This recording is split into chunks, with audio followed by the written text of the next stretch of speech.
Bullshit is everywhere. Bullshit is rampant. Parents are full of shit. Teachers are full of shit. Clergymen are full of shit. Law enforcement people are full of shit. The entire country is completely full of shit. A federal appeals court in Pennsylvania has rejected the Trump campaign's appeal in challenging the state's election results. But Trump's lawyer says the result just allows them to take it to the Supreme Court faster. So who are these people? These people that said there's not enough evidence. Who are they? Judge Stephanos Bibes, I think I'm pronouncing that right, wrote for the three-judge panel. And he says, free, fair elections are the lifeblood of our democracy. But calling an election fair does not make it so. Charges require specific allegations and then proof. We have neither here. Well, I do agree with one thing. Free, fair elections are the life's blood of our democracy. I agree with that. And he says, calling an election unfair doesn't mean it is. He says there has to be proof. And we have seen neither here. The judge, who was actually appointed by Mr. Trump, President Trump, Stephan Bibas, also pointed out that the case was brought to the Third Circuit on the very narrow ground of whether the lower court abused its discretion by denying the campaign the opportunity to amend its complaint a second time. You know, like if they made a mistake or they wanted to add something, they wanted to amend it. So they wanted to add something probably, and they were just denied. They weren't allowed to. So that's why it went to the Supreme Court. And the court decided there was no such abuse by the lower court. So that's why it was thrown out. Plus, the number of ballots it specifically challenges are smaller than the 81,000 vote margin of victory. In other words, the amount of ballots won't make you win anyway. So why are you even here? They're saying you never got around to the truthfulness. You never said what's really on your mind. The evidence they presented was this. EDER. I am a resident and registered voter in the city and county of Philadelphia. I'm an attorney. I am barred here in the Commonwealth. I am a volunteer certified GOP canvass observer. I was present at the Philadelphia Convention Center during the pre-canvass, canvass processing, and counting of the ballots cast in this year's general election. I was first present as an observer at the Convention Center and at the count on Election Day. I returned as a volunteer observer to watch the process every day for the next 10 days. I'd approximate I was there for about 85 hours over those 10 days. Part of the reason that I kept going back was so that I could authoritatively speak about what I saw. And again, thank you for letting me be here. Because what I saw was problematic, to say the least. I can tell you that I am an eyewitness to many issues and irregularities that were observed in Philadelphia with the processing and counting of the vote. I was a witness to too many issues and irregularities to cover in a brief opening statement. And as such, I will now focus on just two issues that I did personally observe. First, the Philadelphia Board of Elections processed hundreds of thousands of mail-in ballots with zero civilian oversight or observation. The mail-in ballots were handled, processed, opened, and counted in Hall F of the Convention Center. Hall F is a vast room, approximately 350 feet by 350 feet. That's about 120,000 square feet. This guy's an attorney. Looks smart. He's dressed nice, you know. He sounds believable, right? He says, I personally saw so many crimes he couldn't list them. Not enough time. Okay, so, is he lying? Do you think he's lying? Maybe all these people are lying. Bullshit. Was at least 15 to 20 feet from any of the representatives, and that was the closest people opening the ballots. There were people that were, 50, 100 feet from us. The closest that was 20 feet about, and you could not see at all the envelope, the ballot itself, where they were stacking them, anything that was required that we were able to see.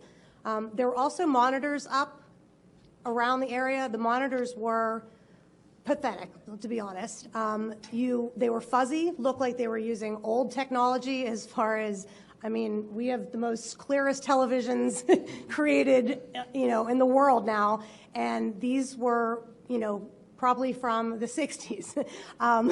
You're looking at all of these multiple cameras, screenshots put together of people opening ballots, but you could not even see at all. It's like bringing a burn victim to a fireworks show. I was taught from an early age to love thy neighbor, defend your country, and by all means, always speak the truth. I took those values throughout my life and applied them in every avenue possible, which brings me up to the present. And about 18 months ago, I became a volunteer and assisted with a campaign for a magisterial judge. In that process, I was approached by my current chairman and became an appointed committeewoman for the Bethel Township Republican Party. In conjunction with my committee position, I also started volunteering for the Trump campaign, registering voters, and assisting with events. You can get attacked by a variety of different people, but it was very freeing to do that, knowing that right over there's the plaza and you're going, Ivana! What we found was actually concerning. Not only was private grant money used from the Center for Tech and Life owned by Google and Mark Zuckerberg, but pop-up voter sites were also approved. These pop-up voter sites were placed in heavily Democrat cities, including Chester and Upper Darby, Pennsylvania, in which case the grant money from the CTCL was used to pay for electioneering. It was literally a one-stop shop. Walk in, apply, get your ballot, submit, and you were out the door. Wow. I agree with that. I'm a data scientist. I'm a forensic computer scientist. I'm an expert in security and fraud. Leah had recruited me for this election. And I was glad. Thank you for that. Thank you. So for the first part of the day, I was a poll watcher in the city of Chester. And I was with just another former U.S. Marine officer. And the two of us were the only GOP poll watchers in the city of Chester, which is about 40,000 people. Because of the consolidation for COVID, there were 7 polls that we were allowed to, that we were able to make it to in 22 precincts. What we saw out there was pretty orderly and exciting. People were excited to vote. One of the things we saw out in the field was that people, quite a few people had done mail-in ballots. So they came in and they hadn't been updated in the Delaware County database yet. So they would come in and say, the database is not showing me on the database, I'd like to vote. So the process, one of the processes was to give them a provisional ballot, and then they would vote provisionally, and then later on their vote would be sorted out. That didn't happen. I observed, and the gentleman that was with me observed 7 different polls where the people were given a regular ballot. So they cast a vote and put it in. We let it happen a few times. We didn't jump all over them. It happened a couple of times. We went up. In all cases, the election judges were very forthcoming, very polite. They apologized and they said they couldn't do it. But that somewhat spurred me to go down to the counting center, which Leah described. It's on the Seaport Ave. It's a remote building, not much around it. And I wanted to take a look. All day long, I had been told that there were 10 to 20 GOP poll watchers down there, and that everything was well in hand. And out of curiosity, I decided to go down. I arrived at 6 o'clock with 4 other gentlemen, again, former military and some good citizens from Delaware County. And we weren't allowed to get in until 11 o'clock at night, and we had to get some legal help to get us in. So it took us 5 hours to get upstairs. After that, what we saw here is, what I saw is I really think the crux of this in Delaware County is, as an expert in this, I think it's impossible to verify the validity of about 100,000 to 120,000 votes. Now, Delaware County's got 425,000 registered voters. Approximately 300,000 of them voted. I don't know what the exact number ended up. Mayor Giuliani nailed that number. But of that number, over 100,000 are in question in my mind. What I saw as a forensics expert was an election process that was forensically destructive in the manner it was conducted, with the envelopes being separated from the ballots and gone to the other side of the room. And the problem with that from being forensically destructive is that when you go to do a recount, okay, the machines did a pretty good job of recounting, so if I have 120,000 ballots, mail-in ballots at one side of the room and envelopes at the other side of the room, it's still going to come out 102,000 votes for Vice President Biden and 18,000 votes for President Trump. I don't care how many times you recount those votes, you know, the ballot's going to come out the same every time. This guy's a scientist and a vet. It's like the best of both worlds, man. Smart and honorable. He is probably one of the best witnesses you could possibly have. Right, Rob? Yep. All right, the second one was talking about the equipment was from the looked like they were from the 1960s, and she was laughing. Well, they probably were. Blurred out. They bought this stuff in 1960, and they're still using it every 4 years. Unreadable. But she was 20 feet away, and she was the closest one. Said the others were 100 feet away. Couldn't see nothing. All right, and the second lady said that Google or Twitter or somebody had an office, and they were handing out. These are respectable people. They're not liars. Judge thinks they're liars. The judge thinks they're lying. Pennsylvania were built to be manipulated. They've been used in elections around the world and stolen elections around the world in Venezuela, Italy, Argentina, Singapore, Bolivia as close as 2 weeks ago. The Philadelphia uses ES&S, Pittsburgh uses Dominion, other counties in Pennsylvania use Dominion and other systems. So what's the real deal? So all of these election systems have a common DNA. SGO Smartmatic sold Sequoia voting systems to Dominion in 2010. And then the Diebold company spun off Premier Election Systems to Dominion as a result of an antitrust suit. So the bottom line is that these systems have similar code and similar functions. And just so you know, I know there have been statements to the contrary, but I personally debriefed the son of a Cuban intelligence officer who had firsthand knowledge of Hugo Chavez's family members who told him not to worry about the populist threat against Maduro's election in Venezuela, quote unquote, that it was guaranteed. Their father invested the money to build the SGO voting machine system. So I have no reason to doubt this gentleman. He's sworn an affidavit to this effect. But that's the root of the SGO voting machines. So these systems are not what you've been told. They are connected to the internet and servers outside of the U.S. They're connected from top to the bottom in the middle. There is no transparency, as our previous witnesses mentioned, as to how the voter information is processed, how and where it's stored. The voting record is able to be modified and or deleted by operators, administrators, and outside threats. Operators can assign votes for write-in ballots, blank ballots, or error ballots in large numbers so that they can be directed toward one candidate or another at the operator's or supervisor's discretion. And many experts have published how easily these machines can be hacked to manipulate votes. As a matter of fact, one of our white hat hackers previously discovered a malware that's present on the servers that captures every login and every password of every operator down to the precinct level that logs into one of these systems. It's just like giving the password to your bank account out, putting it on the dark web. It's not going to be there very long. And just so you probably are all aware, on 30 September, an election storage facility was robbed in your state. 30 USB devices were stolen and a laptop. Those USB devices more than likely had encryption devices, and you just heard another previous witness talk about the non-standard use of the USB storage devices. So these systems, in a nutshell, allow authorized and unauthorized users to cancel votes, shift votes, preload votes, vote blank ballots, all in real time and in large numbers. They're connected from the top to the bottom. So one bad actor or a team of bad actors can have equally negative inputs. Here we have an analyst, a reputable computer programmer, Harley, for sure, totally. I'm bummed.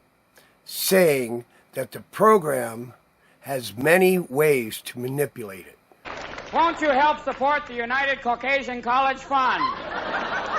This is young Bob. Now he's working at McDonald's going, you want some more fries? So why are we using it? Why are we using it?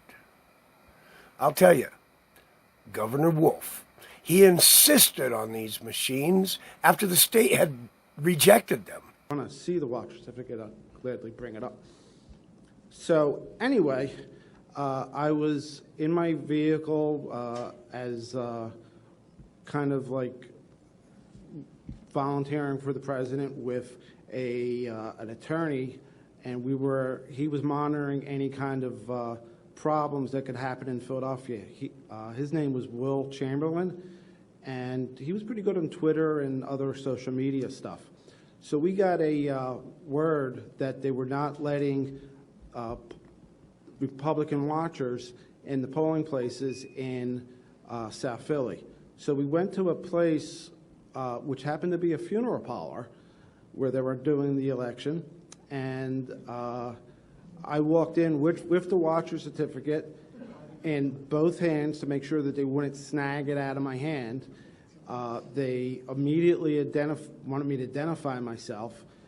One of the problems that happens is the Republican watcher certificates are this gold-orange color, where the Democrats are like a light blue. I've never really seen one, but I heard they're light blue. So they know right away that we're Republicans coming in there to watch. So two poll workers, I don't know who they were wearing masks and everything. I produced a certificate, and she starts saying it's not good here. And I'm like, it is. And I said, please read the top line. The gentleman that was with her said, would you like to go outside and talk about this? I was not looking for a confrontation. And the other thing is I did have my bandana on. They had their face shield, but they weren't practicing social distancing. They were right on top of me. So we did step outside because he wanted to step outside. Will Chamberlain is not a Philadelphia resident, so he's not issued a Philadelphia washer certificate. And he proceeded to take a video of me having a confrontation on the street with these two, I don't know who they were. I don't know if they were poll workers. They never identified who they were. The video, which was released to the public, is a little over 30 seconds on Twitter, and it already has 3.8 million hits on Will's Twitter page.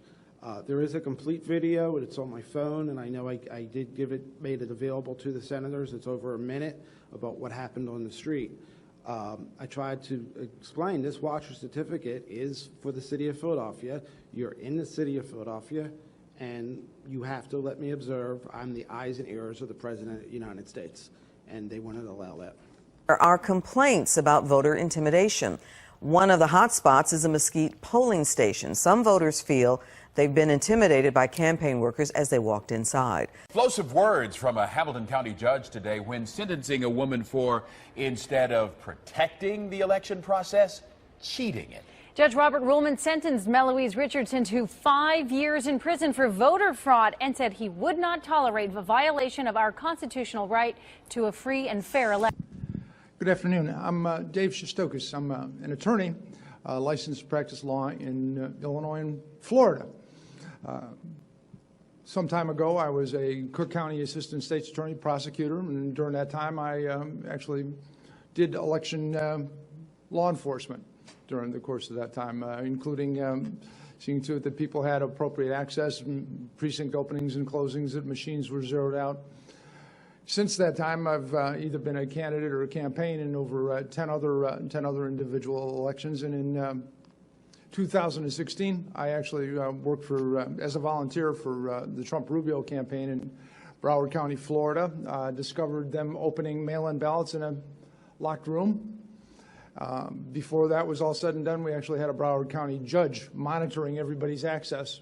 He was actually on site monitoring everybody's access to see to it that that could happen, see to it that everybody would have appropriate access. Currently, I am lead counsel in conjunction with Judicial Watch in a suit called Illinois Conservative Union versus the Illinois State Board of Elections for violations of the board in terms of the National Voter Registration Act. Given that kind of background to give you some idea of where I'm coming from on this subject. On October 24th this year, I came to Pittsburgh as a volunteer with Lawyers for Trump, and I was asked to organize folks to do monitoring of the pre-canvass activities during the course of the next week. About myself with some other volunteers made over 500 phone calls. We recruited 50 individuals that were willing to come and canvass or come and monitor the pre-canvass, and along with 25 other out-of-state lawyer volunteers. We had organized all this because, of course, we had 19 in Allegheny County. There were 19 Republicans on the ballot, and so we were able to have credentials through the RCAC for 19 watchers at any given moment. So we had to organize them. So we organized everybody during the course of time, and they had given us credentials in advance. And then 2 days before the election, on the Friday before the election, we got a call from the electoral board and said, oh, by the way, you need to submit everybody's credentials in advance, and you need to have everybody's signatures on the credentials that you sign in advance. And of course, we'd already had put together a team of 70, and we'd allocated them 4 hours a time over in 4-hour shifts to be able to monitor through the course of the whole period of time. And then over the next 3 days, we scrambled like heck to try and get signatures from the various volunteers and other counsel that were assisting us. Needless to say, we lost about 25 folks that we were unable to get the credentials to in advance and get the signatures back and forth and all the things necessary to do that. So I wanted to mention that you're hearing about global, huge global issues, but it goes down to the petty as well. It goes down to the petty as well in terms of interfering with his access and interfering with changing rules. I know Secretary Boockvar changed some huge rules, but the local boards, day in and day out, were changing rules as well to make the monitoring process next to impossible. At any rate, we did that, and then we wound up. I went with a group at about 6:45 on Election Day to 901 Pennsylvania Avenue in Allegheny County, where they were doing the pre-canvass. And at the time when we arrived, we were herded into what's best known as the corral. I'm sure you've kind of seen or heard about those things. It was a fenced-in area that was the fence was maybe 2.5, 3 feet high. Our committee prepared and provided to the PA legislative leaders and members of the Montgomery County staff in charge of the election a 30-page report of the mail-in ballot and election day problems and irregularities we experienced in Montgomery County. We made detailed recommendations for changes with the hope that the general election would be smoother. Unfortunately, that was not the case. There are a number of issues that evidence a total lack of transparency regarding the handling of the general election in Montgomery County. First, the Montgomery County Republican Committee was not provided meaningful view of the mail-in ballots at any time despite our requests. Second, we were not provided with regular detailed information about the mail-in ballots over the course of the election despite our requests. Third, we still lack complete and detailed information about these ballots despite our written requests. We were provided our first opportunity to view and learn about the canvassing site on Sunday, November 1st, just 2 days prior to the election. At that visit, the chief operating officer of the county showed us the room where the canvass was to take place. To our shock, we were told we could not directly check the mail-in ballots. After some significant pushback by me, the county agreed to allow 2 watchers inside the room, but they were never able to see the ballots up close. It's fraud. They cheated. Shame on you judges. You had all this evidence. This is even a tip of the iceberg.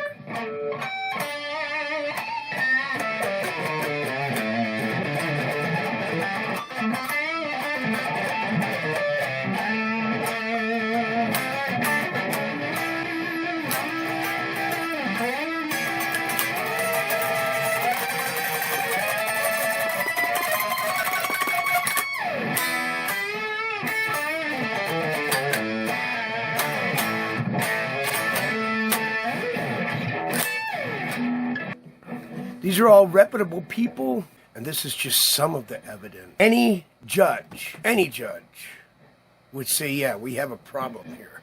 Houston, we have a problem.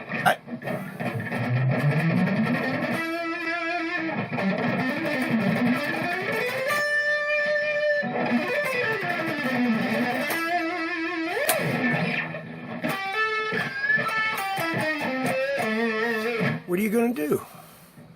It's like, you know, what's the point of voting anymore? There isn't a point.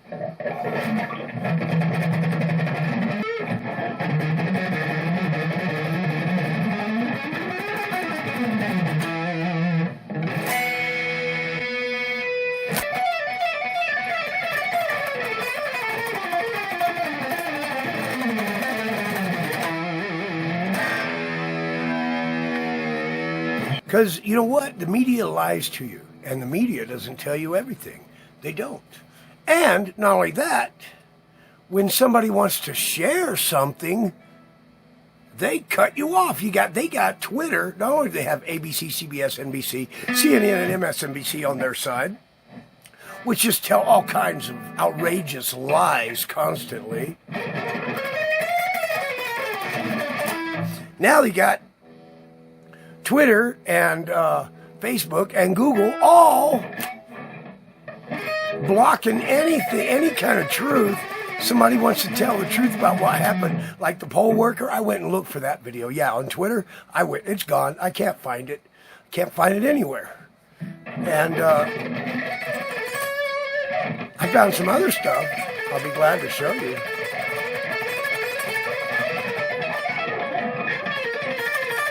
Twitter has suspended the personal account of Republican Senator Doug Mastriano.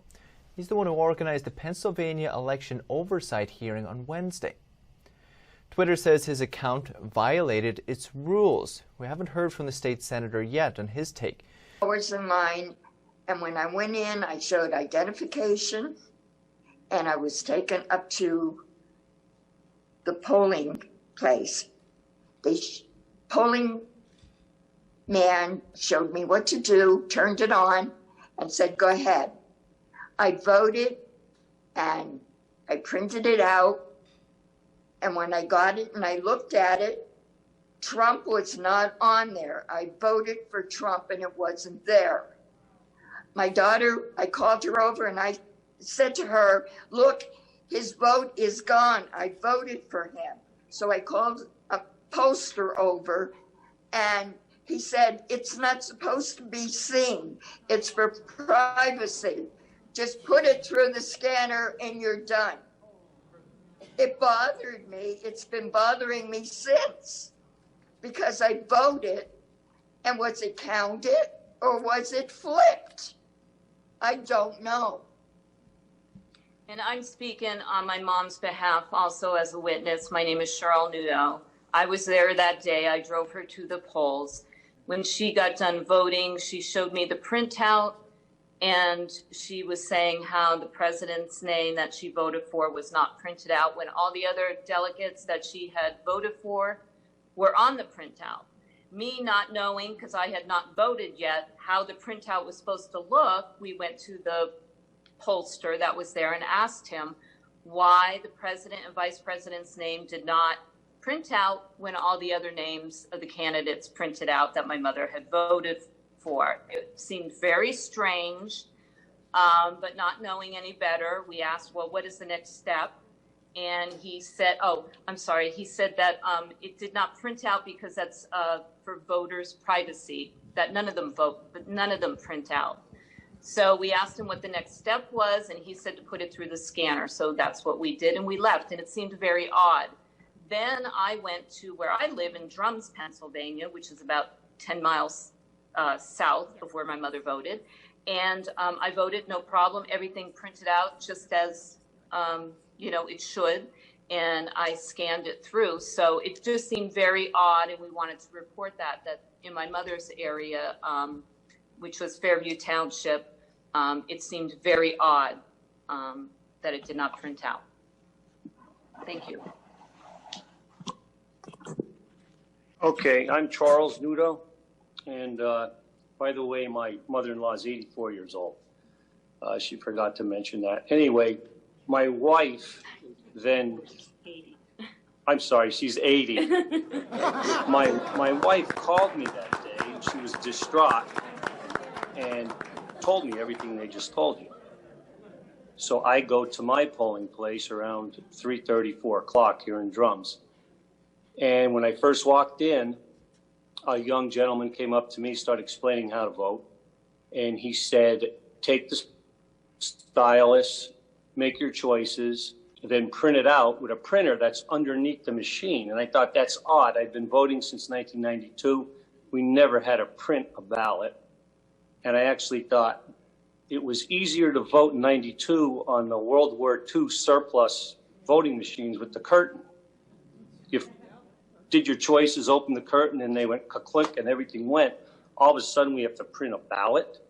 So anyway, I'm pretty good with computers. I made my choices. I printed it out. All my choices are on there, from president on down ballot. And he said, now you have to put it in the scanner. And he turned over a sample ballot and pointed at a weird triangle in the corner and smiled at me. I didn't know what he meant. So I go over to the scanner, and I'm wondering, well, a scanner works face down when you scan, because I have one at home, so I put it in face down or face up. So he's already across the room talking to another gentleman that's about 20 years older than me, trying to tell him how to do it. And I said, are these face up or face down? And he just nodded. He didn't say either way. He just nodded yes. So I put it in face up. So I don't even know if it scanned the blank backside or the voting top side. And anyway, I overheard that conversation, not wittingly or that I wanted to. A man, I'm 58, he was about 78, saying, oh, they said to him, now do you understand? And he said, yeah, I think, but my memory's not too good. And when I walked out of there, I realized it's total voter suppression. My mother-in-law here did not even get a cell phone till last year, has never sat at a computer and keyed anything in her life, has no Wi-Fi or internet service at her house. Neither does my mother. She has a cell phone, but it's a flip type. And these are the people that went by the thousands or millions to our polls and had to go through this system. And I just wanted to point that out. And that's all I have. Thank you. Thank you. Thank you. Senator Mastriano, before we turn to our next panel, I want to note that Senator Camera Bartolotta has joined us from southwestern Pennsylvania on Zoom, and Senator Bob Mensch from the southeast. Doug. Thank you, Senator. Can we go over to the final Zoom panelists? Mr. Mayor, we have more? Oh, okay. Thank you, Scott. I think we have a surprise guest, Mr. Chairman. Okay. I'm sorry, is it my turn? Just hold off 1 second. Just give me a minute. Okay, it's really hard to hear you guys. One moment. All right. Are we ready, Molly? Jenna? Yes, sir. Okay. Mr. Chairman, may I introduce... Let them finish their testimony. I'm watching. It's fantastic. Well, you might as well. Okay. But let them finish their testimony. He wants to finish? He wants to finish. He wants to finish. Okay. All right. Okay, please, can you hear me on Zoom? If you can introduce yourself and proceed. Yeah, can you hear me? Yes, we got you loud and clear. Okay. My name is Olivia Jane Winters, and I'm a professional organizer and a business management consultant, and I live in Philadelphia. I actually was asked to be a minority inspector in 3615. That's the ward in the division. I was just purely doing this to help my mom out. She's a ward leader in a different area of the city. I'm actually I'm a registered Democrat, and I just wanted to help and make sure it was a fair election. I don't care who wins. I care that it's a fair election. I showed up to the polls at 6:30 in the morning. Immediately, I was met with a hostile attitude from all of the people that I had to work with. That would be the majority inspector, the poll watcher, the machine operator, and a committee man who was electioneering in the polls. He was wearing shirts and a hat and a mask for who to vote for. We are about like an hour and a half in the morning. We have a long line of people. We must have had, I don't know, 60 people in line in the building, snaking around the building. And a woman came up and said, I'd like to turn in my mail-in ballot so that I can vote in the booth. And the girl who was clerking for me said, well, if you want to turn in your mail-in ballot, we're going to need to have you fill out this form, and the majority inspector is going to need to sign the form. The majority inspector had decided in the middle of the morning to go home and was not in the polling place for over 45 minutes. To my understanding, you as the minority, I'm sorry, not the majority inspector, the judge of elections, my apologies. She had gone home. And to my understanding, the judge of elections is not to leave the polling place. So she was out of the building. We needed her to sign this form. The man who was electioneering and was a poll watcher, but also a committee man, confronted myself and the clerk and said, you don't know what you're talking about. Anybody can sign the affidavit. Why don't you stop trying to cause problems? Why don't you shut up? Started getting in my face, cursing at me, telling me that I needed to be quiet, that I didn't know what I was talking about, and I should just learn to sit down and not say anything and just let it happen. And my clerk and I said, no, we're not going to let that happen. That's ridiculous. It says very clearly in our training and on this sheet that an affidavit needs to be signed by the judge of elections if somebody's going to turn in a mail-in ballot before they can go vote in the booth. We made her wait. Finally, the judge of elections came back. Not, of course, before he was threatening me. The majority inspector threatened to slap me in the face. And he told me that it was going to become a quote-unquote racial issue. I'm not really sure why that would become a racial issue. It has nothing to do with race. It has everything to do with following procedure and making sure it's an honest election. I felt threatened. I called my ward leader. The ward leader then called the commissioner for Philadelphia, Al Schmidt. Al Schmidt had me call and report that to the DA. And then about an hour and a half after that, the majority inspector told me that she wanted to vote because we had a lull in people coming to the polls, so it was pretty quiet. And I looked her name up so that she could sign the book, and it said that she needed to remit her mail-in ballot or vote provisionally. She said, oh, I threw that in the trash. And I said, well, then you have to vote provisionally.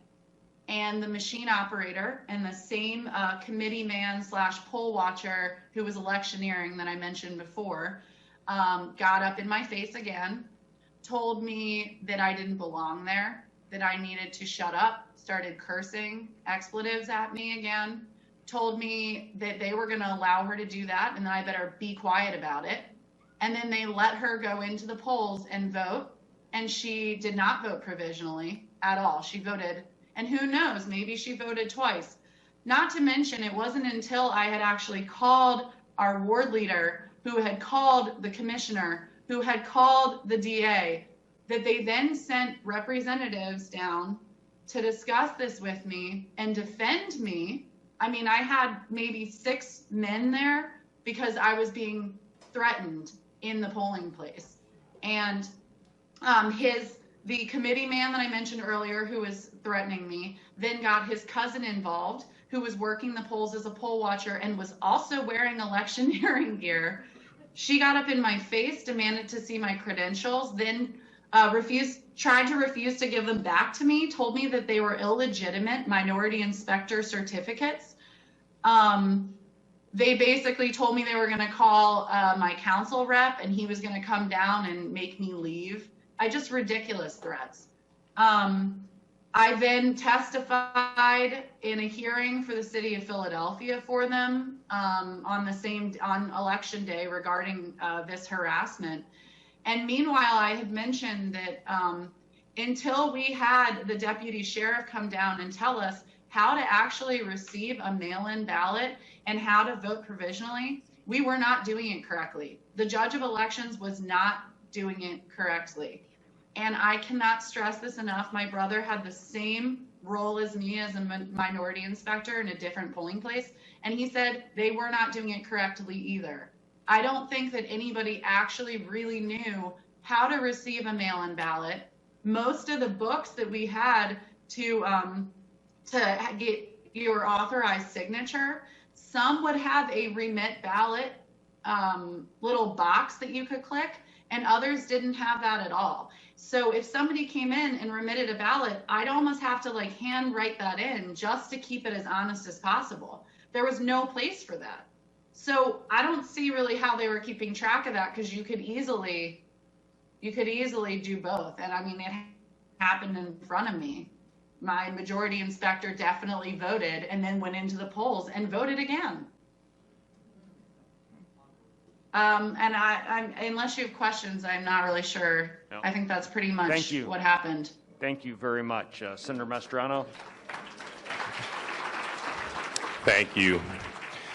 If we can have our final Zoom, I guess it was one or two more, if the next one can come forth.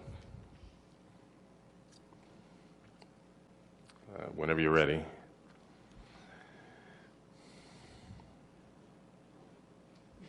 Okay, are you on? Hello? Can you hear me? Hello. Okay, over to you. We can hear you. Am I on? Yes, please begin. You have the floor. This is Gloria Lee Snover. I am chairman of the Northampton County Republican Committee. Northampton County is a Democrat county where Republicans win elections. I have been involved in the political process in Northampton County for more than 25 years. I've worked on campaigns for township supervisor to President of the United States. This year was one of the most vast, complex elections I have ever had to oversee as party county chairman. The complexity was due to the new mail-in ballot system and ever-changing rules. The unmanned drop boxes in the general election that we did not have in the primary.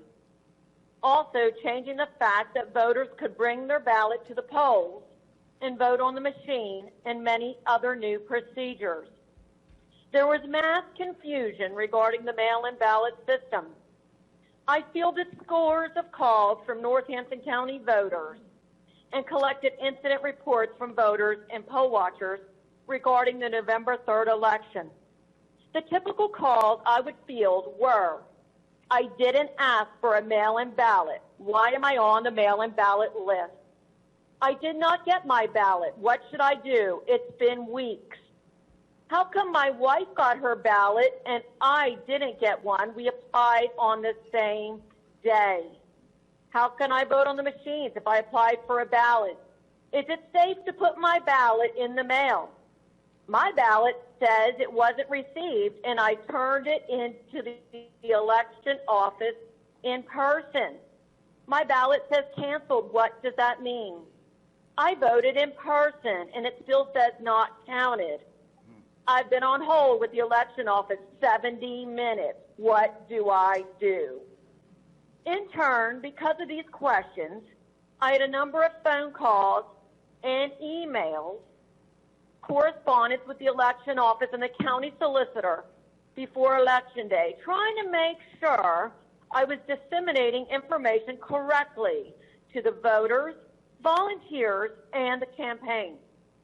One call turned heated when the registrar threatened to turn me over to the district attorney for posting a picture of a voter ballot harvesting a large bag of ballots at a Northampton County drop box. It was my opinion the registrar was more concerned we exposed it rather than the fact that it was happening.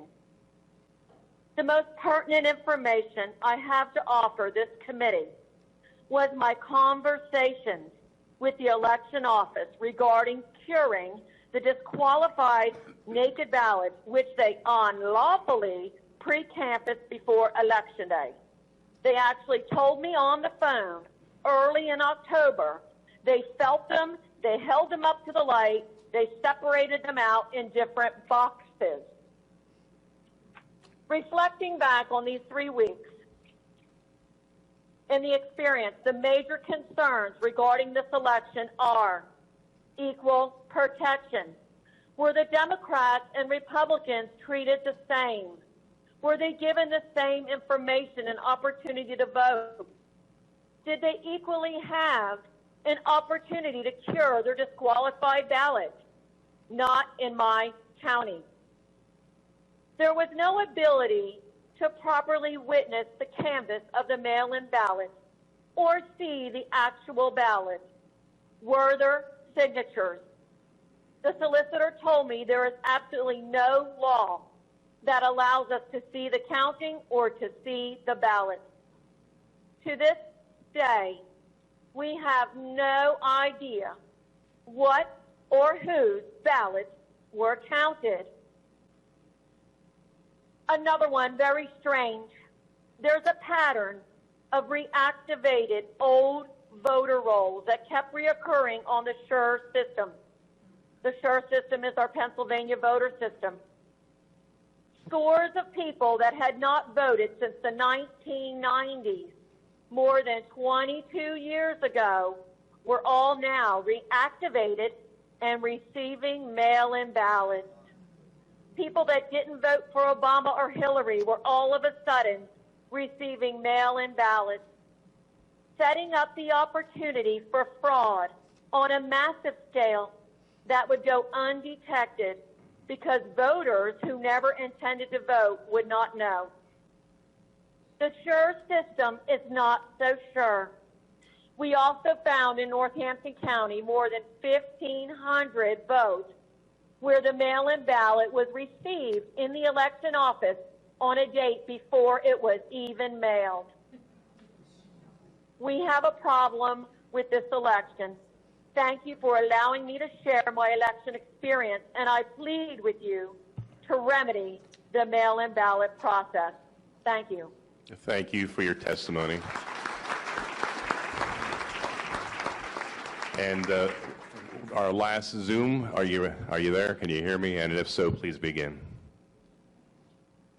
Is there one more? Nope, that's it. Okay, I guess a Q&A.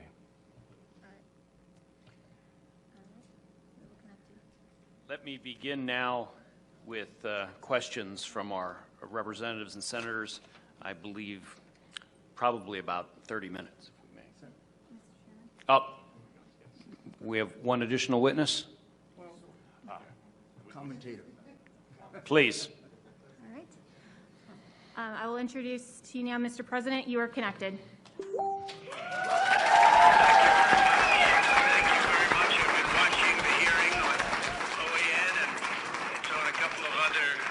Networks, but I really appreciate being asked to speak, and I'm in the Oval Office right now, and it's very interesting to see what's going on, and this was an election that we won easily. We won it by a lot. A big energy official was on this morning on a important show and said there's no way Trump didn't win Pennsylvania, because the energy industry was all for him. I saw, with my eyes what happened, and he told me horror stories, absolute horror stories. So this was very sad to say it. This election was rigged, and we can't let that happen. We can't let it happen for our country. And this election has to be turned around because we won Pennsylvania by a lot, and we won all of these swing states by a lot. Anybody watching television the night of the election was saying, wow, I was called by the biggest political people, congratulations, sir, on a big win. And all of a sudden, ballots were dumped all over the place, and a lot of horrible things happened. And everybody in that room, I want to thank all of the people that signed affidavits and all of the speakers. You're fantastic people. You're great patriots. I want to thank the senators for being there, and it's so important. Day before Thanksgiving, it really represents somebody. Between the voter suppression and all of the horrible things that happened to poll watchers, we have poll watcher affidavits piled up to the ceiling. They're all over. They were treated horribly all over this, all of these swing states. I mean, virtually all of the swing states. And many other things were happening that were horrible, just horrible. But the poll watchers weren't allowed to watch. They were, in many cases, whisked out of the room, not only into pens that were 20, 30, 40, 60, 100 feet away, where you couldn't even see. They were using binoculars. People are reporting that they had to use binoculars, and that didn't work. If you were a Republican poll watcher, you were treated like a dog. And the Democrats had no problem, but they were rough. They were literally pushed out, and it was rough tactics. This is what happened here. This is not the United States of America, what happened, and I think everybody knows that. That's why you're there, and that's why you're so vehement about it. We have many cases of people walking in. A woman, an elderly woman, walks in looking forward to voting November 3rd and says, oh, good, where would I go about voting? I'm sorry, you've already voted. Your ballot is in. I said, no, I didn't vote. No, your ballot is in. You've already voted. In all cases for Biden, by the way. She said, no, I want to vote. Nope, your ballot is in. And then they give her a provisional ballot to sign, which goes nowhere. It's a disgrace that this is happening to our country. We won this election by a lot. We got 74 million votes. And if you would have said 74 million votes the day before the election, every single professional in the business would have said there's no way of beating that. We got 11 million votes more than we had 4 years before in 2016. And we got many. Properly be declared null and void in that county and deducted from the vote total. It's essentially what they do in Wisconsin. Wisconsin has the strictest absentee law in the country. They require an application. That, most of the stuff that you said out there of voter fraud. I wonder if you could tell us about the criminal investigations that are going on, maybe specifically in Pennsylvania, by our U.S. attorneys and maybe our FBI, and tell us how that is going, and is there any evidence that's been presented to you, or are you made privy to any of this information? I'm sorry, Senator, I wouldn't be made privy to that, criminal investigations. And in my experience, criminal investigations, would take too long to help you in your most immediate decision. Criminal investigations could help you in your long-term decision as to how to reform so this never happens again, which I think you all will want to do. For example, not ever hiring again a company that counts votes in Frankfurt, Germany, that's owned by two Venezuelans who are very close to Hugo Chavez and Maduro. That's extraordinary. And unfortunately, we don't have the time to really analyze the votes. Although, if you want to go into greater detail, we have other forensic experts that can show you votes that were specifically put into the machine, because these machines have a back door that allows you to do that. So I would say the criminal proceedings are going to take 6 months to a year. What you have before you that you can verify is you have before you very, very clear evidence It's not small. It's not as if these are a couple little mistakes that happen in every. I hear people say, "Oh, every election has a couple of little mistakes." Not 682,000 ballots that nobody got to inspect. That from time immemorial, we've never had trouble in America with absentee ballots. I've been in absentee ballot contests in New York, and they can, they can be pretty vicious, and the language is worse than that poor lady experienced. But we would never think of having one without the Republican there and the Democrat there. Even in New York, we would never think of it. Here, they did it 700,000 times. That's an insult to the legislature because you didn't provide for that. And you've got this gap of 700,000 unexplained mail-in ballots that come out of nowhere. So I think you have more than enough to say that this election, the numbers don't add up. It's easy to figure out what the right numbers are by excluding the illegal votes and count the honest votes, and the winner of the election changes. Thank you. Supposed to be there as the intermediate court decided. This case was decided by the intermediate appellate court in the president's favor with a very sensible decision saying that organizations, and if you look carefully, they picked only bring a problem to my superiors without a solution. Mail-in votes. So what that does. Election day voters. And interestingly enough, apparently Republicans who vote by mail are much more likely to vote for the down ballot candidate than on election day. Last comment there, part of the argument is that people didn't vote down ballot. That's going to be a lot more prevalent on election day when you've waited in line for 2 hours and you're in a hurry to get out there. But this speaks to the opposite. With a mail-in ballot, you have plenty of time to complete your ballot and to go down ballot. So if that was the case, the opposite should be true if you're tracking with me. So I guess my question there is on, do we think the mail-in is more susceptible? And then lastly, maybe for you, Mr. Chairman, or whoever has a little more clout here than I do, it is imperative that we secure the SURE system data. And some of the things that we are questioning can be easily proven or disproven. We just want the facts. So for example, if we see huge numbers of inactive voters, I think one of the witnesses spoke to that. Did we see huge numbers of inactive voters on the mail-in side? That's all right there in the data. We know how frequently people voted. We know who requested mail-in ballots. Did we see multiple mail-in ballots going to the same address?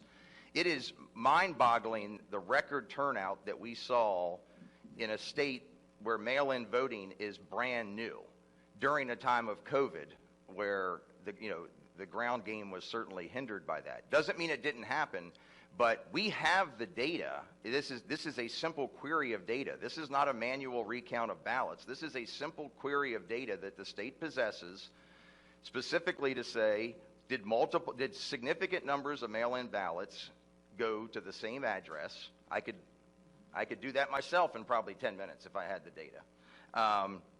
And do we see large numbers of inactive voters coming out for a candidate who had very little enthusiasm?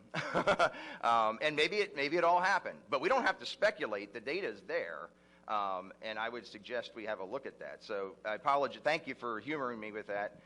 It's just a topic we hadn't touched on very much. I wanted to throw some examples out, and I am curious if you feel the mail-in is more susceptible or less susceptible than the in-person voting. Representative Jones, the user's manual for specifically the Dominion and the ES&S suites, they do allow the administrator to batch process mail-in votes.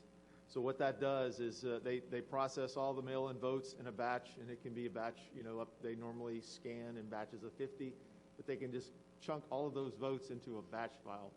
The administrator then can select which candidate or which percentages of that mail-in ballot go to which candidate. So they're very susceptible to individual manipulation by the administrator operator.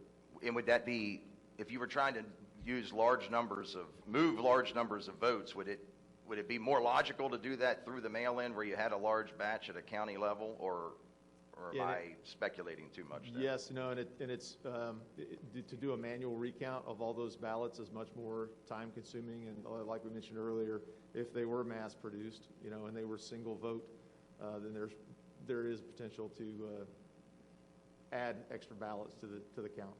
Thank you very much, and I appreciate you giving me the time, Mr. Chairman. I also am just curious what we heard the testimony with the USB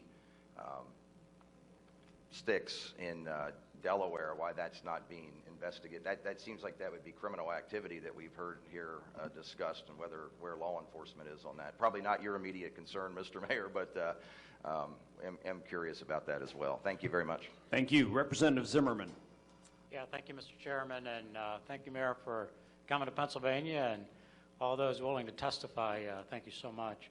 So just a comment and then also a question.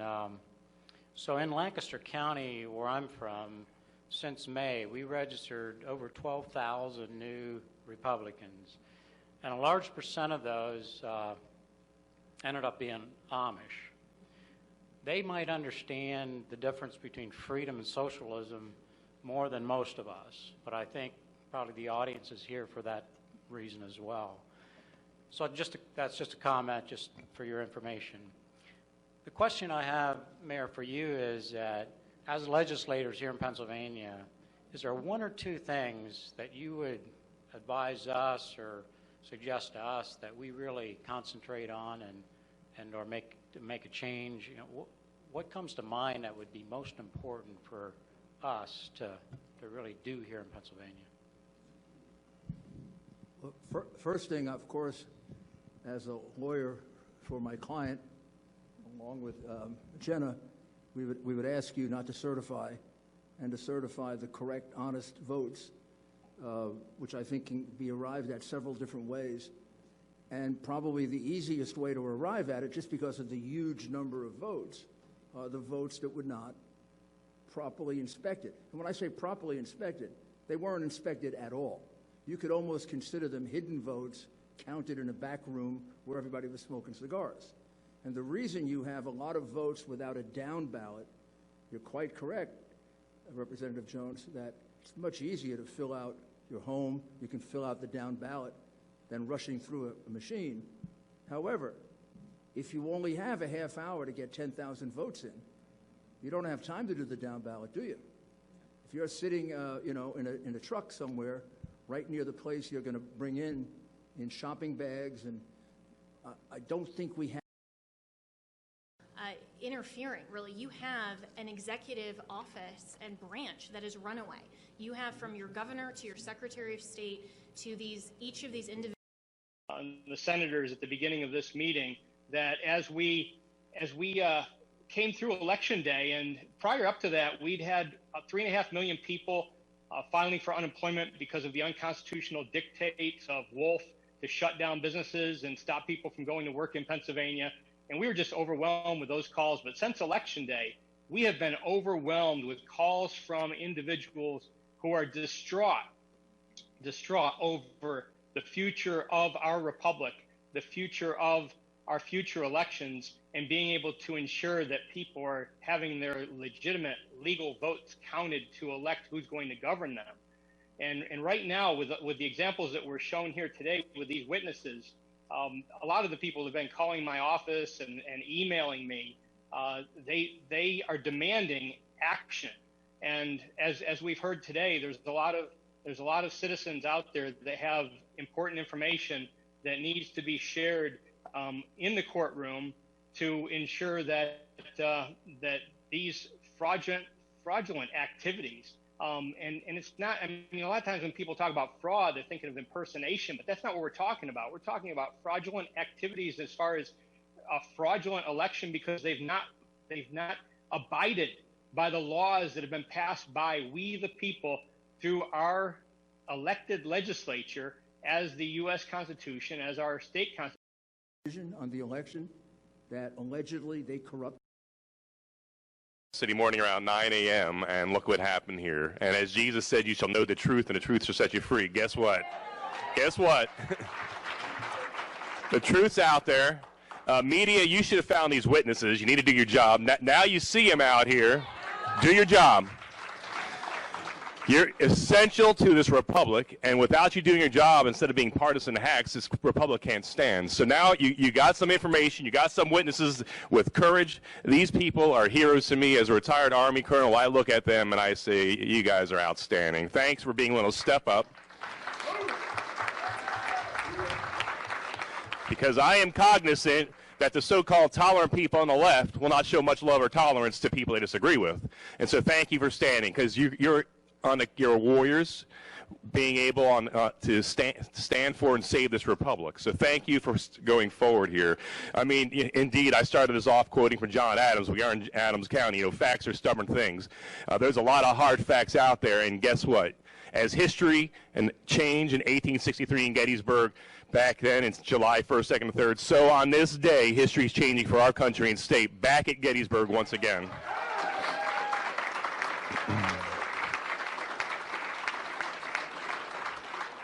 I mean, I don't even know how this happened in America. We could send 50 years ago, you know, men to the moon, but we can't have a safe, secure election in Philadelphia and Pennsylvania. What's going on here? It's got to be by design, because we have the technology, we have stealth aircraft that are the envy of the world, but we can't run an election better than Afghanistan. Congressman Perry, you and I were in Afghanistan, and I don't know how in the heck Afghanistan has more secure, safe elections than Pennsylvania does. I mean, beam me up, Scotty. There's no sign of intelligent life anywhere. Really?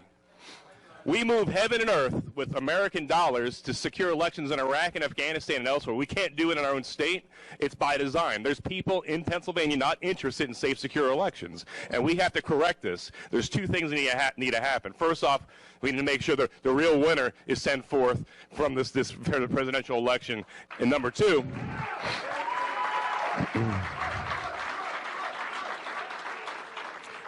we need to fix this. This doesn't happen ever again. You know, I can't believe we're having this conversation here in Pennsylvania. You know, this is the kind of stuff I hear about that goes on in Belarus under Lukashenko, or in Russia under Putin, under Saddam Hussein's Iraq. Really? Here in our state? I mean, this is disgusting to me. You know, I watched when I was doing strategy in Russia, you know, Putin's people stuffing ballot boxes. The same thing that happened in Pennsylvania. When I saw that 15, 20 years ago, I was like, well, thank God we're not like that. What happened? What happened?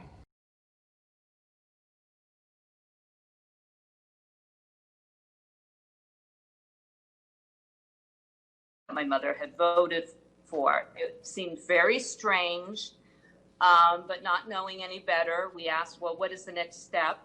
And he said, he said that it did not print out because that's for voters' privacy, that none of them vote, but none of them print out. So we asked him what the next step was, and he said to put it through the scanner. So that's what we did, and we left, and it seemed very odd. Then I went to where I live in Drums, Pennsylvania, which is about 10 miles south of where my mother voted. And I voted, no problem. Everything printed out just as, it should. And I scanned it through. So it just seemed very odd. And we wanted to report that in my mother's area, which was Fairview Township, it seemed very odd that it did not print out. Thank you. Okay, I'm Charles Nudo, and by the way, my mother-in-law is 84 years old. She forgot to mention that. Anyway, my wife then, 80.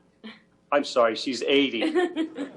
My wife called me that day, and she was distraught and told me everything they just told you. So I go to my polling place around 3:30, 4 o'clock here in Drums. And when I first walked in, a young gentleman came up to me, started explaining how to vote. And he said, take the stylus, make your choices, then print it out with a printer that's underneath the machine. And I thought, that's odd. I've been voting since 1992. We never had to print a ballot. And I actually thought it was easier to vote in 92 on the World War II surplus voting machines with the curtain. You did your choices, opened the curtain, and they went ka-clink, and everything went. All of a sudden, we have to print a ballot. So anyway, I'm pretty good with computers. I made my choices. I printed it out. All my choices are on there, from president on down ballot. And he said, now you have to put it in the scanner. And he turned over a sample ballot and pointed at a weird triangle in the corner and smiled at me. I didn't know what he meant. So I go over to the scanner, and I'm wondering, well, a scanner works face down when you scan, because I have one at home, so I put it in face down or face up. So he's already across the room talking to another gentleman that's about 20 years older than me, trying to tell him how to do it. And I said, are these face up or face down? And he just nodded. He didn't say either way. He just nodded yes. So I put it in face up. So I don't even know if it scanned the blank backside or the voting top side. And anyway, I overheard that conversation, not wittingly or that I wanted to. A man, I'm 58, he was about 78, saying, oh, they said to him, now do you understand? And he said, yeah, I think, but my memory's not too good. And when I walked out of there, I realized it's total voter suppression. My mother-in-law here did not even get a cell phone till last year, has never sat at a computer and keyed anything in her life, has no Wi-Fi or internet service at her house. Neither does my mother. She has a cell phone, but it's a flip type. And these are the people that went by the thousands or millions to our polls and had to go through this system. Senator Mastriano, before we turn to our next panel, I want to note that Senator Camera Bartolotta has joined us from southwestern Pennsylvania on Zoom, and Senator Bob Mensch from the southeast. Doug. Thank you, Senator. Can we go over to the final Zoom panelists? Mr. Mayor, we have more? Oh, okay. Thank you, Scott. I think we have a surprise guest, Mr. Chairman. Okay. I'm sorry, is it my turn? Just hold off 1 second. Just give me a minute. Okay, it's really hard to hear you guys. One moment. All right. Are we ready, Molly? Jenna? Yes, sir. Okay. Mr. Chairman, may I introduce... Let them finish their testimony. I'm watching. It's fantastic. Well, you might as well. Okay. But let them finish their testimony. He wants to finish? He wants to finish. He wants to finish. Okay. All right. Okay, please, can you hear me on Zoom? If you can introduce yourself and proceed. Yeah, can you hear me? Yes, we got you loud and clear. Okay. My name is Olivia Jane Winters, and I'm a professional organizer and a business management consultant, and I live in Philadelphia. I actually was asked to be a minority inspector in 3615. That's the ward in the division. I was just purely doing this to help my mom out. She's a ward leader in a different area of the city. I'm actually I'm a registered Democrat, and I just wanted to help and make sure it was a fair election. I don't care who wins. I care that it's a fair election. I showed up to the polls at 6:30 in the morning. Immediately, I was met with a hostile attitude from all of the people that I had to work with. That would be the majority inspector, the poll watcher, the machine operator, and a committee man who was electioneering in the polls. He was wearing shirts and a hat and a mask for who to vote for. We are about like an hour and a half in the morning. We have a long line of people. We must have had, I don't know, 60 people in line in the building, snaking around the building. And a woman came up and said, I'd like to turn in my mail-in ballot so that I can vote in the booth. And the girl who was clerking for me said, well, if you want to turn in your mail-in ballot, we're going to need to have you fill out this form, and the majority inspector is going to need to sign the form. The majority inspector had decided in the middle of the morning to go home and was not in the polling place for over 45 minutes. To my understanding, you as the minority, I'm sorry, not the majority inspector, the judge of elections, my apologies. She had gone home. And to my understanding, the judge of elections is not to leave the polling place. So she was out of the building. We needed her to sign this form. The man who was electioneering and was a poll watcher, but also a committee man, confronted myself and the clerk and said, "You don't know what you're talking about. Anybody can sign the affidavit. Why don't you stop trying to cause problems? Why don't you shut up?" Started getting in my face, cursing at me, telling me that I needed to be quiet, that I didn't know what I was talking about, and I should just learn to sit down and not say anything and just let it happen. And my clerk and I said, "No, we're not going to let that happen. That's ridiculous. It says very clearly in our training and on this sheet that an affidavit needs to be signed by the judge of elections if somebody's going to turn in a mail-in ballot before they can go vote in the booth." We made her wait. Finally, the judge of elections came back. Not, of course, before he was threatening me. The majority inspector threatened to slap me in the face. And he told me that it was going to become a quote-unquote racial issue. I'm not really sure why that would become a racial issue. It has nothing to do with race. It has everything to do with following procedure and making sure it's an honest election. I felt threatened. I called my ward leader. The ward leader then called the commissioner for Philadelphia, Al Schmidt. Al Schmidt had me call and report that to the DA. And then about an hour and a half after that, the majority inspector told me that she wanted to vote because we had a lull in people coming to the polls, so it was pretty quiet. And I looked her name up so that she could sign the book, and it said that she needed to remit her mail-in ballot or vote provisionally.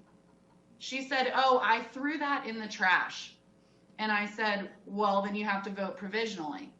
And the machine operator and the same committee man / poll watcher who was electioneering that I mentioned before got up in my face again, told me that I didn't belong there, that I needed to shut up, started cursing expletives at me again, told me that they were going to allow her to do that and that I better be quiet about it.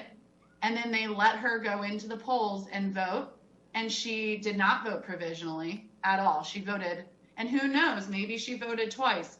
Not to mention, it wasn't until I had actually called our ward leader, who had called the commissioner, who had called the DA, that they then sent representatives down to discuss this with me and defend me.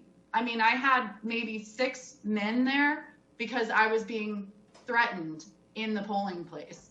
And the committee man that I mentioned earlier who was threatening me then got his cousin involved, who was working the polls as a poll watcher and was also wearing electioneering gear.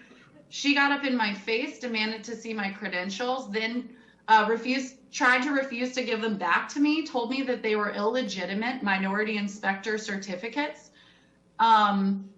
They basically told me they were going to call my council rep and he was going to come down and make me leave. Just ridiculous threats. That from time immemorial, we've never had trouble in America with absentee ballots. I've been in absentee ballot contests in New York, and they can be pretty vicious, and the language is worse than that poor lady experienced. But we would never think of having one without the Republican there and the Democrat there. Even in New York, we would never think of it. Here, they did it 700,000 times. Hey, little tiny cape. Oh, I love this. Here's a bullfighter. I told you, don't put the cape in the dryer.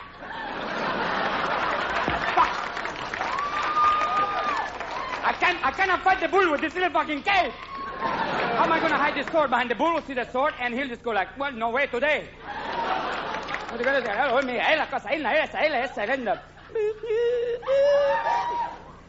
It's strange being a bullfighter wearing those little tight pants. People going, oh, you're Catholic. No way! No way! I can't believe these judges. Come on, man. Come on, man. Come on, man. They cheated. I can't believe it. They should have seen it come on,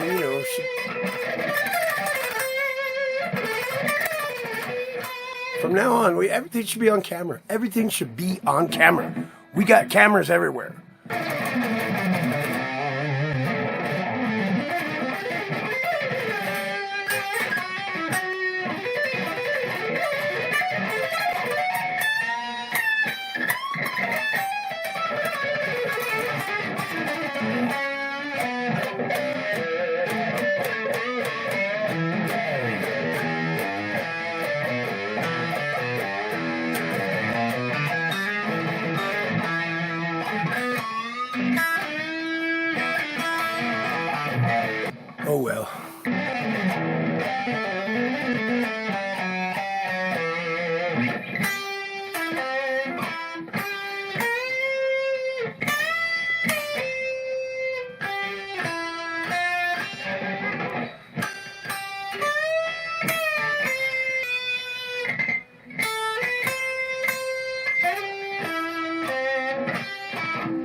Well, that's it. Thanks a lot. There's a lot more stuff out there. I have a lot more stuff, but let's go ahead and end it.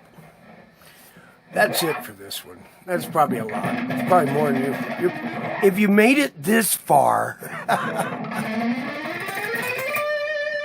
if you made it this far, you're pretty bored.